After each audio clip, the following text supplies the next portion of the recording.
আমি ময়নাজানা কেশারি থেকে বলছি।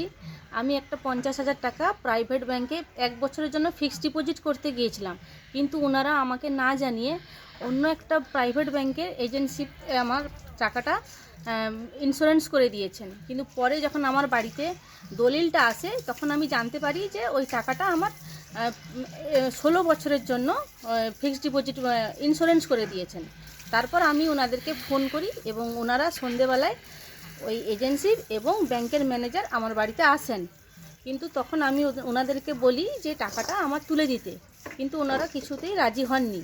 তারপর ওনারা আমাকে বললেন যে আর 1 বছরের জন্য 50,000 টাকা আবার রাখতে, টোটাল 2 বছরের জন্য টাকাটা রাখলে ওনারা বললেন টাকাটা তুলে দেবেন।